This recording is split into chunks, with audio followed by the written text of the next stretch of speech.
Hi everyone and welcome to Queer Stories. So today I wanted to talk about this idea of, can same-sex parents have a child in China?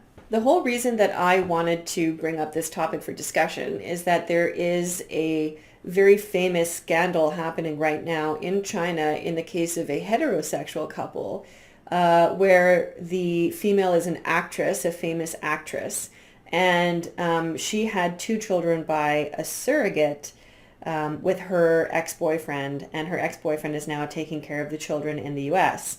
And now that they are broken up, she's kind of saying she doesn't want to have the kids anymore. And then this is causing this whole big controversy to happen. So through this scandal, I discovered that surrogacy is not legal in China. So then I started to think to myself, how do gay couples have children in China? And the reality is it's a lot harder than you might think. So first you might be wondering, why is surrogacy illegal in China? And the surrogacy laws in various different countries vary from country to country, but it's definitely very much not legal in China. So this week, after this scandal happened, the Central Committee of the Communist Youth League of China had an official statement that they released saying China prohibits all kinds of surrogacy. Surrogacy and abandoning children are against social morals and public order. Human lives are not toys. And this stance that they have on surrogacy actually goes all the way back to what happened with the one-child policy in China. So as you all have probably heard, it is a little bit more high in the social standing to have a male child than it is to have a female child. After the one-child policy was put in place in China, we did see some couples that were trying to skirt the laws by going through surrogacy. So just to get into the nitty-gritty of it for a second, the way that surrogacy works is, generally speaking, that the eggs are taken out of the female and the sperm are taken out of the male, and then they are combined together like in a petri dish or however they do it. And then after the egg is fertilized, usually they'll fertilize a bunch of them at the same time. So they might fertilize like 15 eggs, right? And then they see how many of those are viable. And after they see how many are viable, then they would take one or sometimes two and implant them into a surrogate. So a third person would have that fertilized egg implanted into them. In that process, when they have these fertilized embryos, there is a way that you can select male or female at that stage after it was already growing. When they determined the sex of the baby, sometimes they would terminate the fetus at that stage as well. So there were cases of sex selection that were happening, and this contributed to the overall problem of having more males than females in China. So they banned surrogacy as a whole. But even though surrogacy is banned in China, there are gray areas where you can get around the law. And the one major way that people have tended to do this in the past is that parents would go to the US and they would have a surrogate in the US, and then they would legally bring the child back into China. And there is a gray area in terms of the law where, so long as one of the parents is the biological parent of the child, you can bring it back. So basically, they need to complete a paternity test, provide a birth certificate, and receive a travel permit, and then they can bring the child back to China. So generally speaking, usually what would happen is that a female provides the egg and the male provides the sperm, and then it all happens like that. But obviously in the case of a same-sex couple, they have to source the other material from a third-party donor. So depending on whether or not they care that the child looks Asian and has Asian genetics, they might have a harder time sourcing that material because, for example, in the US, they have a wide variety of different people that are donating these things. And so if you want to only select Asian eggs or sperm, then you're cutting down the number of donors that you can pick from. And so the price goes up. So generally speaking, surrogacy as an option for Chinese people is extremely expensive.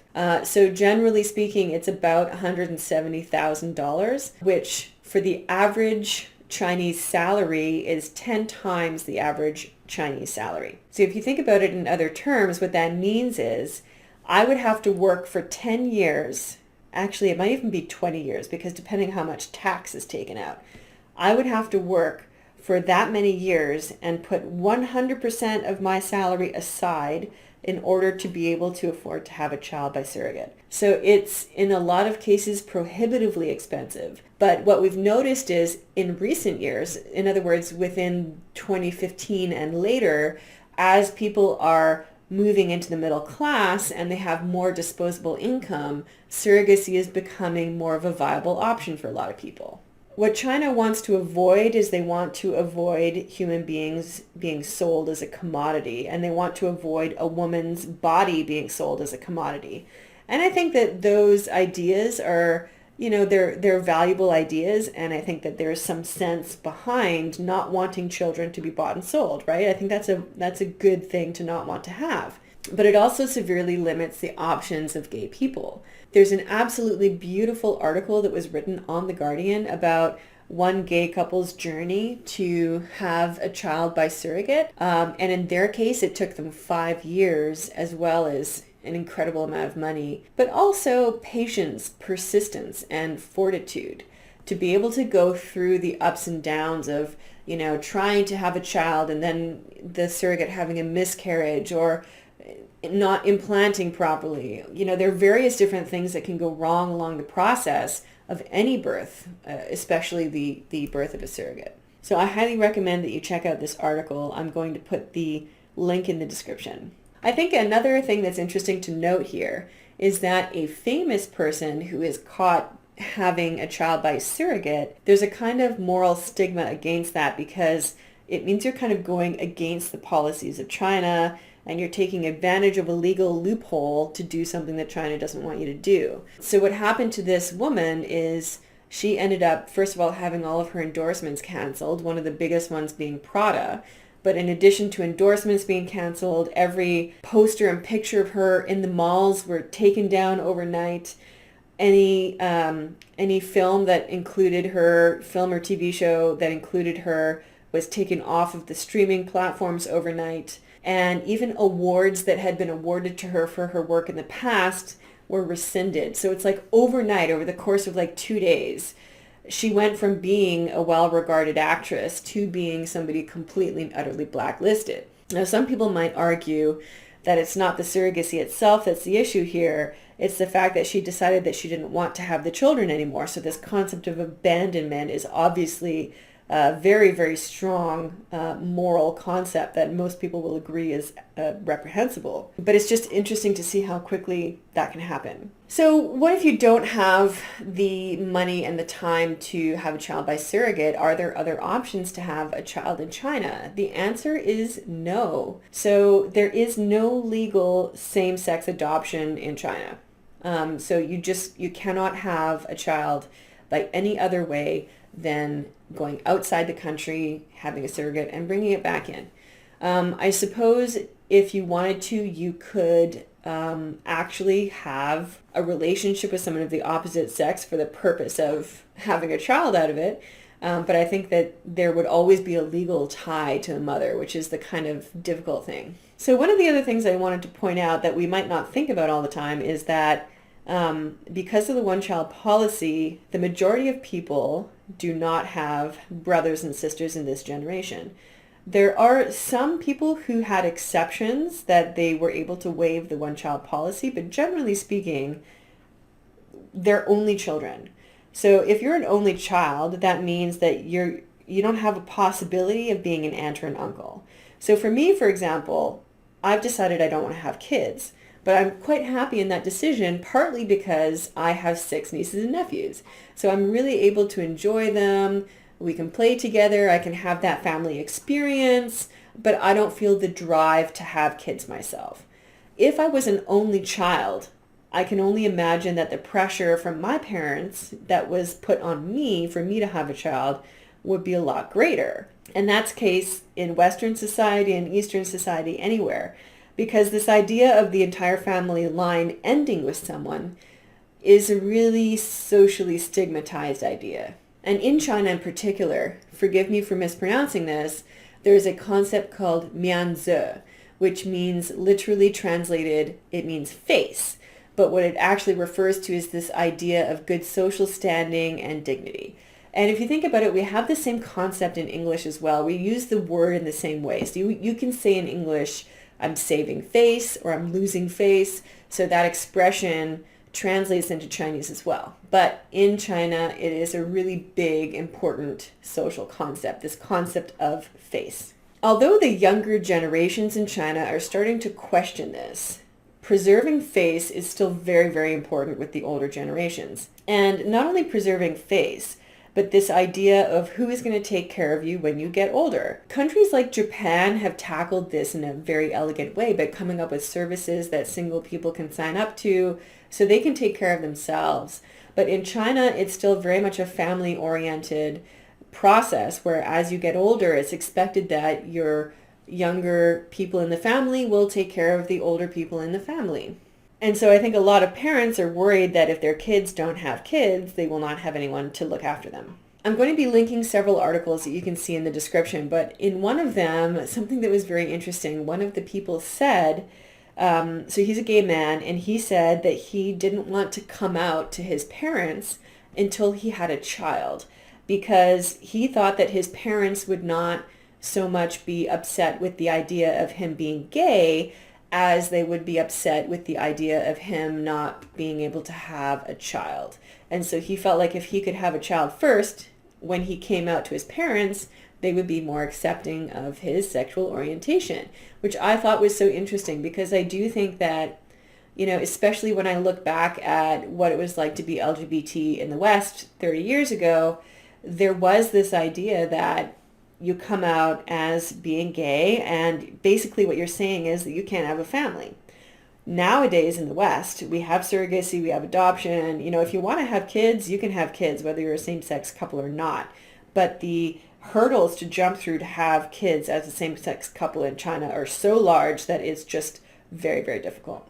I want to make a brief mention here about Taiwan to say that things are slightly different in Taiwan. So in Taiwan, they legalized gay marriage in 2019. Yay! Go Taiwan! When gay marriage was legalized, along with that came some other rights. And so couples were able to have equal rights in things like taxes, insurance, and also child custody.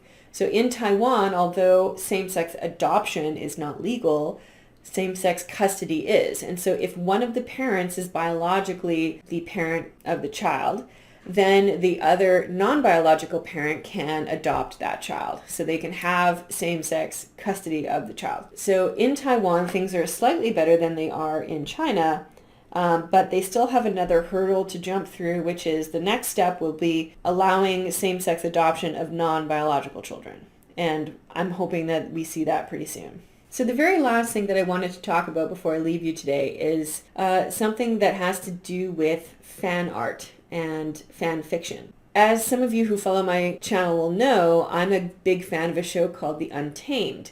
And what's interesting in this show, it's a Chinese show, and in this show they depict two parents, Lang Wenji and Wei Wuxian, who adopt a child together, and they raise that child together. And this story takes place in ancient China, where they didn't have laws forbidding same-sex adoption and same-sex surrogacy. If you can see, I'm actually wearing a shirt today with those characters on it. So that's how much I love this show. Now, there is some speculation amongst various different people that the two actors that acted in the show, Xiao and Wang Yibo, might themselves be a couple. I'm not going to confirm or deny that. I don't think that that's material in this discussion. But the thing that I wanted to bring up is that those two guys are not only not out and not declared as a couple, and probably can't ever, even if they were, declare themselves as a couple, because to do so would be career suicide. But beyond that, I just want people to think for a moment about how difficult it is for a gay couple to have kids in China right now. Because I see so often in fan art and fan fiction, and this is not just Western fan art and fan fiction, in other words, not just the international community, but I see this in comics that are made by Chinese people in China. They often depict these two guys as raising a child together, or sometimes raising two kids together, depending on the comic involved. I've seen so many cute little comics of the two guys with their kids going around doing parenty stuff. And although these comics are very cute, I think to me it minimalizes the struggle that gay people today are going through in order to be able to have a family. And I think it's a little bit insensitive because the idea of these two guys being able to have a kid, with the fact that they're both actors and with the fact that the only way that they would be able to do it is through surrogacy, and then seeing what happened to this woman this week who came out with this surrogacy scandal. I don't think there's any viable option for these guys right now to have a kid, even if they were together, which we don't even know that they are. So I'm just putting this out there to say that I don't want to minimize the struggle that gay people are going through in order to have children. It just doesn't feel right to me. And so I always get a little bit like squidgy when I see comics that are drawn depicting Wang Yibo and Xiao with a child. So thanks for watching this talk. I hope you learned something today about the state of adoption and surrogacy for gay couples in China, and I will see you next time. Here's Baby. Baby wants to be a part of my video today. How's my baby? See, this is my baby. We're talking about babies in the video today. We're talking about babies. My baby. Who's a baby cat? Go over here, baby. Hi there, everyone, and welcome to Queer Stories. Here I have Baby Cat. It's just, today, he really wants to be in this video. I don't know why he's doing this. Why are you doing this, baby? Why are you doing this, baby? Huh? It's my baby. You're my baby. Why do you keep going in my screen? I'm just trying to record a video. I'm trying to record a video, baby. Okay, can I put you somewhere? Can you go over here? Go over there. Okay, you sit down. Sit down, baby. Oh, God, set me straight.